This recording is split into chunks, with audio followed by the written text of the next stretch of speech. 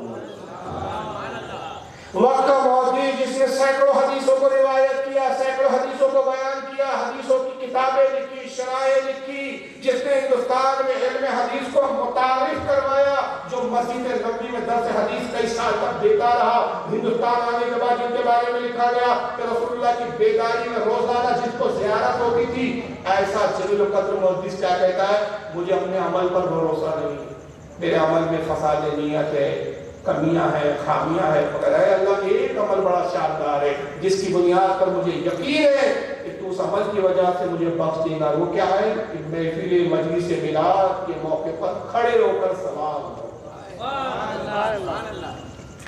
تو یہ پھٹیچروں کی کیا بات سنی ہم محدث کا قول چھوڑتا ہے۔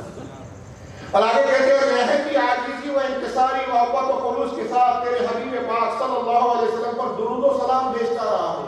اے اللہ وہ کون سا مقام ہے جہاں میلاد مبارک سے زیادہ تیری خیر و برکت کا نزول ہوتا ہے، اس لیے اے ارحم الراحمین مجھے پکا یقین ہے کہ میرا یہ عمل کبھی بیکار نہ جائے گا، بلکہ یقیناً تیری بارگاہ میں قبول ہوگا، اور جو کوئی درود و سلام پڑھے اور اس کے ذریعے دعا کرے وہ کبھی مسترد نہیں ہو سکتی، مسترد یعنی کبھی ٹل نہیں سکتی، وہ دعا قبول بھی ہوتی۔ یہ شاہ عبدالحق محدث دہلوی وقت کا محدث کہہ رہا ہے۔ یہاں تک کہ آئیے یہ کتاب اور دیکھ لیجیے آپ، شاہ ولی اللہ صاحب جن کو دیوبندی بھی اور اہل حدیث بھی مانتے ہیں، ان کے رسائل شاہ ولی اللہ جس میں ایک رسالہ ہے جس کا نام ہے الدر السمین فی مبشرات النبی الامین، صفحہ نمبر 199۔ شاہ عبدالحق خود کیا بیان کرتے ہیں، شاہ ولی اللہ بیان کرتے ہیں، میرے والد گرامی فرماتے تھے، ان کے والد کا نام تھا شاہ عبدالرحیم، فتاوی عالمگیری جب عالمگیر اورنگزیب عالمگیر نے لکھوائی اس ٹیم میں یہ بھی شامل تھے، شاہ عالمگیری لکھنے میں، فتاوی عالمگیری اپنے والد کا واقعہ بیان کرتے ہیں، میرے والد گرامی فرماتے تھے کہ میں یوم میلاد کے موقع پر کھانا پکوایا کرتا تھا، اتفاق سے ایک سال کوئی چیز میسر نہ سکی کہ کھانا پکواؤں، پھر بھنے ہوئے چنے موجود تھے، چنانچہ یہی چنے میں نے لوگوں میں تقسیم کیے، خواب میں دیکھا کہ ہاں حضرت صلی اللہ علیہ وسلم تشریف فرمائے، یہی چنے آپ کے سامنے رکھے اور آپ نہایت خوش اور مسرور دکھائی دے رہے ہیں۔ بڑے بڑے محدثوں نے میلاد منایا، اب یہ آج کے کائی والے لوگ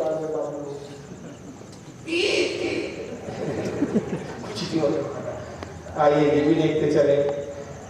یہ ہے کلیات امدادیہ، یہ کچھ کتابیں جو میں دکھا رہا ہوں ٹیبل پہ موجود بھی ہے، کلیات امدادیہ موجود ہے، شاہ ولی اللہ صاحب کے رسائل شاہ ولی دکھایا، یہ سب کتابیں موجود ہے، اوریجنل عبارت بھی آپ دیکھ سکتے ہیں تصویر کے بعد۔ کلیات امدادیہ میں کچھ ان کے رسالے شامل ہیں جس میں فیصلہ حق کا مسئلہ مشہور رسالہ شامل کیا گیا ہے، صفحہ 105 ہے، لکھنے والے حاجی امداد اللہ مہاجر مکی کون ہے؟ اشرف علی تھانوی، مولوی اشرف علی تھانوی کے پیر ہے، مولوی رشید احمد گنگوئی کے پیر ہے، مولوی خلیل احمد امبیٹوی کے پیر ہے، مولوی قاسم نانوتوی کے پیر ہے، سارے دیوبند کے جو بڑے عالم مانے جاتے ہیں ان کے پیر صاحب ہیں، وہ خود اپنا عمل کیا لکھتے اپنی کتاب میں، کہتے ہیں اور مشرف فقیر کا یہ ہے، مشرف یعنی طریقہ عمل، اور مشرف فقیر کا یہ ہے کہ محفل مولود میں شریک ہوتا ہوں، محفل مولود یعنی محفل میلاد میں شریک ہوتا ہوں، بلکہ ذریعہ برکات سمجھ کر منعقد کرتا ہوں، خود محفل میلاد میں اپنے گھر میں منعقد کرتا ہوں، اور قیام میں لطف و لذت پاتا ہوں۔ قیام کہتے ہیں کھڑے ہو کر سلام پڑھنے، جب کھڑے ہو کر نبی کی بارگاہ میں سلام پڑھتا ہوں تو اس میں لذت بھی ملتی ہے اور لطف بھی ملتا ہے۔ اور ایک آخری کتاب دیکھ لیں، یہ بھی یہاں موجود ہے میرے پاس، اور میں تھوڑا سا واقع کہہ دوں کہ مجھے اس سے غرض نہیں کہ اس کی سند کیا ہے، سند پر گفتگو نہیں کر رہا ہوں۔ النعمت الکبریٰ علی، یہ 900 ہجری کے امام ہیں، جب نہ اعلیٰ حضرت پیدا ہوئے تھے، نہ اعلیٰ حضرت کے ابا اور دادا پیدا ہوئے تھے۔ تو یہ بھی جھوٹی تہمت ہے کہ صاحب یہ میلاد منانا سب بدعتی بریلیوں کی جا رہی ہے۔ جی نہیں، پہلے کے امام 14 سال سے میلاد مناتے آ رہے ہیں۔ ان کی کتاب ہے النعمت الکبریٰ، اوریجنل ہاتھ میں ہے، اسکین پیج آپ کو اسکرین پہ دکھ رہا ہے، ترکی استنبول میں چھپی ہے کتاب۔ آئیے کیا لکھتے ہیں صفحہ نمبر 6 ہے، امام ابن حجر المکی الحیثمی الشافعی رحمۃ اللہ علیہ، فصل فی بیان فضل مولد النبی صلی اللہ علیہ وسلم، یعنی نبی پاک صلی اللہ علیہ وسلم کی میلاد کی فضیلت کا بیان۔ قال ابو بکر صدیق رضی اللہ عنہ من انفق درہما علی قراءۃ مولد النبی صلی اللہ علیہ وسلم کان رفیقی فی الجنہ۔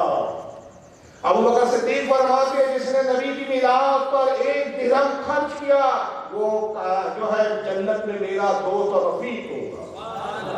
وقال عمر رضی اللہ عنہ من عظم مولد النبی صلی اللہ علیہ وسلم فقد احیا الاسلام۔ حضرت عمر بن خطاب رضی اللہ تعالیٰ عنہ فرماتے ہیں جس نے نبی پاک صلی اللہ علیہ وسلم کی میلاد کی تعظیم کی، عظمت کو جو ہے قبول کیا ہے، مانا فقد احیا الاسلام، اس نے اسلام کو زندہ کیا۔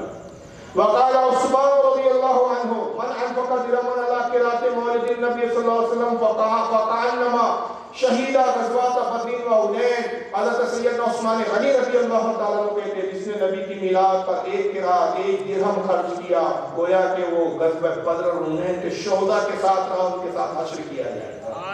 وقال علی رضی اللہ عنہ وکرم اللہ وجہ من عظم مولد النبی صلی اللہ علیہ وسلم وکان سیان لقراءته لا يخرج من الدنيا الا بالايمان ويدخل الجنة بغیر حساب۔ مولا علی رضی اللہ تعالیٰ عنہ فرماتے ہیں جس نے نبی کی میلاد پر دل کھول کر خرچ کیا، دل کھول کر درہم خرچ کیے، وہ دنیا سے ہرگز نہ جائے گا مگر یوں اس طرح الا بالایمان، ایمان پر اس کا خاتمہ ہوگا، ويدخل الجنة بغیر حساب، اور جنت میں بغیر حساب کتاب کے داخل کر دیا جائے۔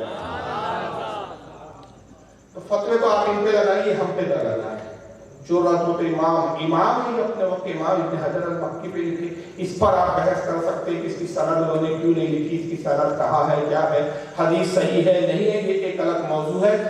یہ دلیل دکھانا، یہ کتاب کا مضمون پڑھنا، میں اس بات کے لیے صرف بتانا چاہ رہا ہوں کہ میلاد کا تصور کوئی آج کا تصور نہیں ہے، یہ آج کی ایجاد نہیں ہے، یہ ہمارے ائمہ، ہمارے بزرگ، ہمارے مشائخ، ہمارے علماء 1400 سال سے میلاد مناتے آ رہے ہیں۔ یہ الگ بات ہے کہ جیسے جیسے زمانہ ترقی کرتا ہے تو اس میں ترقی کے اعتبار سے اظہار خوشی کے لیے کچھ مسرت اور اظہار خوشی کے لیے اس میں کچھ جدتیں آتی ہے، اور وہ جدت اگر حدود شرع کے اندر داخل ہو تو اس پہ کوئی قباحت نہیں ہے۔ جیسے میں مثال دیتا ہوں، آپ کیا بھی غالباً یہی ہوں گا ناگپور کا بھی سسٹم ہے، عید الفطر کے دن ہر گھر میں کیا پکتا ہے پکوان کے نام پر؟ بولیے آپ کیا بنتا ہے؟ سیوئی بنتی ہے نا، شیر خورما، کوئی مائیکل پورے عرب میں مجھے شیر خورما دکھا دے۔ آپ کل وہابی جی کہیں گے اور کہیں گے کیا، مولوی اسماعیل دہلوی صاحب لکھ کے چلے گئے تذکرۃ الاخوان نام کی کتاب ہے، کہتے ہیں عید کے دن سیوئیاں بنانا بدعت ہے۔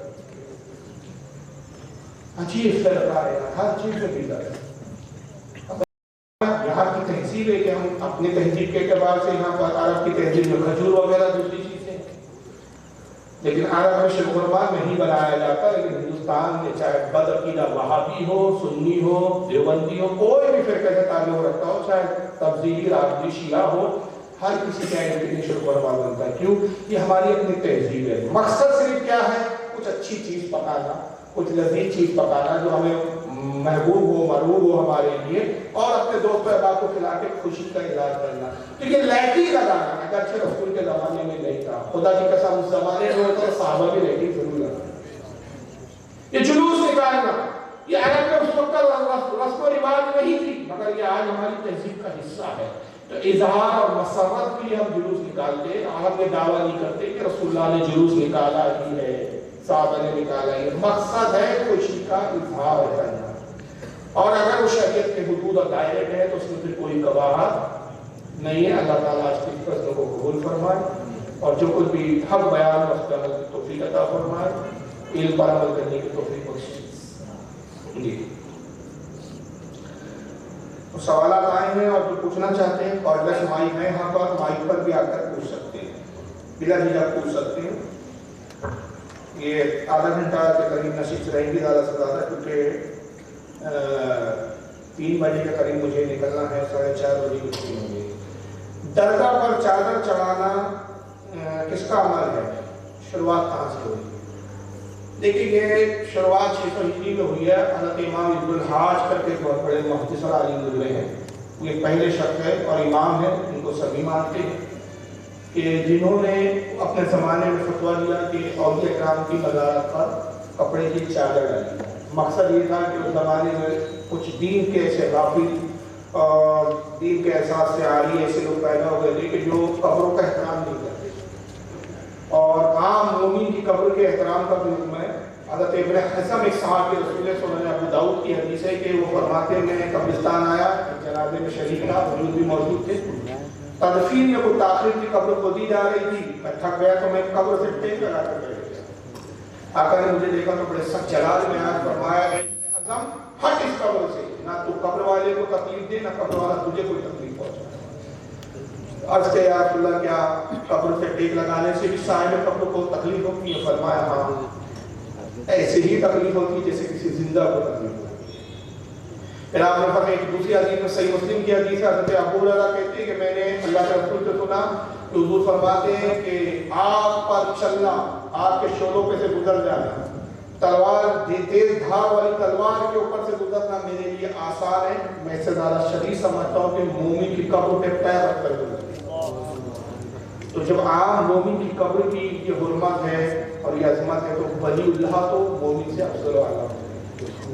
تو ابن الحاج رحمۃ اللہ علیہ نے فتویٰ دیا اپنے زمانے میں، اور اس کو سارے علماء نے اس پر اتفاق کیا کہ اولیاء کی قبر پہ چادر ڈالی جائے تاکہ ولی اور غیر ولی میں امتیاز ہو جائے، اور ایک یہ بھی پہچان ہو جائے کہ اللہ کے نیک ہے تاکہ ان سے فیض و برکات بھی لے، ان کی قبر کی لوگ زیارت کریں، اور اسی پر آج تک عمل آ رہا ہے۔ تو ولی کی قبر پر ایک چادر ڈالنا جائز ہے، عام بندوں کی قبر پر چادر سے منع کیا علماء نے۔ ہمارے ایک رواج ہے، میں اس کو سمجھاتا ہوں ناگپور میں، لیکن لوگ ہیں کہ جلدی مانتے ہیں، آپ کیا بھی ہوگا مرنے کے بعد سفید چادر ڈال دیا سر، اس سے علماء نے منع کیا۔ عام بندے کی قبر پر، عام مسلمان کی قبر پہ چادر نہ ڈالیں، کیونکہ چادر کوئی ثواب کا کام نہیں، یہ کوئی ثواب کے لیے نہیں معاف کرنا۔ اور یہ بھی جو ہمارے دستور بدل گیا نا، اجمیر میں 3 لاکھ کی چادر، 6 لاکھ کی چادر سوچتے اس پہ ثواب ہے، اس پر کوئی ثواب نہیں ہے۔ صرف چادر اس مقصد سے ہے کہ ولی اور غیر ولی میں فرق میں بتانے کے لیے، چادر دیکھ کے سمجھ میں آ جائے کہ اللہ کے مقبول، اللہ کے نیک ولی ہے۔ جیسے کعبۃ اللہ پہ غلاف ڈالا گیا تاکہ اللہ کے گھر میں اور دوسروں کے گھروں میں امتیاز ہو۔ البتہ پھول ڈالنے میں اجر و ثواب بھی ہے، صاحب قبر کے لیے بھی، اور جو ڈالتا ہے نیکی کی نیت سے ڈالتا ہے اس کو بھی اس کا ثواب ملے گا۔ اور اس کی حدیث صحیح بخاری کی ہے کہ آقا ایک مرتبہ قبر سے گزرے، 2 قبریں آس پاس کی قبرستان سے گزرے، اور اس سے حضور کا علم ہے کہ پتہ چلتا ہے۔ آپ نے صحابہ کرام سے کہا یہ 2 قبر والے ان پر عذاب ہو رہا ہے، بڑی معمولی گناہ کی وجہ سے عذاب ہو رہا ہے۔ عرض کیا کہ یا رسول اللہ کون سے ان کے معمولی گناہ ہے؟ فرمایا اس میں سے ایک چغلی کرتا تھا، غیبت کرتا تھا، دوسرا پیشاب کے چھینٹوں سے نہیں بچتا تھا، ان پر عذاب ہو رہا ہے۔ پھر آپ نے فرمایا درخت کی کوئی شاخ لاؤ، یہ بخاری شریف کی حدیث ہے، صحیح بخاری میں، درخت کی کوئی شاخ لاؤ، تر شاخ لائی گئی، آقا نے اس کو 2 حصوں میں تقسیم کیا، چیرا، ایک اس قبر پہ ایک اس قبر پہ نصب کیا، فرمایا جب تک یہ تر ہے تب تک یہ ذکر اللہ کریں گے، جب تک ذکر ہوگا ان کے عذاب میں کمی ہوگی۔ اس سے ہمارے علماء نے فرمایا کہ قبر پہ پھول ڈالنا چاہیے۔ اس پر ایک بدعقیدہ وہابی صاحب نے بمبئی میں مجھ سے اعتراض کیا تھا، ویڈیو نیٹ پہ ڈالا ہے، مائک پر آ کے سوال کیا کہ تب آپ جو دلیل دیتے ہیں قبر پہ پھول ڈالنے کی، تو حضور نے پھول تھوڑی ڈالا تھا، شاخ ڈالی تھی۔ میں نے کہا چلیے بھائی ہم پھول ڈالتے ہیں، آپ کم سے کم شاخ ہی ڈال دیا کیجیے، تو آپ تو وہ بھی نہیں ڈالے، تو آپ تو کچھ کرتے نہیں، اب ہم پھول کیوں ڈالتے سنیے۔ حدیث میں اصل میں یہاں تر چیز اور درخت کا ذکر آیا، پھول ڈالنے میں 2 حکمتیں 3 حکمتیں اور بڑھ جاتی ہیں۔ ایک یہ کہ المحرون دنیا میں امام قسطلانی رحمۃ اللہ علیہ، القصائد الکبریٰ میں امام سیوطی، اور الوفا کے اندر امام عبدالرحمن ابن جوزی اور بھی محدثین نے اس کو لکھا ہے کہ رسول اللہ جب شب معراج سے تشریف لا رہے تھے، آپ کے جسم اثر سے پسینے کے چند قطرات زمین پر تپ کے گرے، اس سے غلاف پیدا ہوا۔ آقا فرماتے ہیں یہ غلاف میرے پسینے سے، حالانکہ سندن یہ حدیث ضعیف ہے لیکن فضائل میں مقبول ہے، فضائل میں ضعیف حدیث قبول کر لی جاتی ہے۔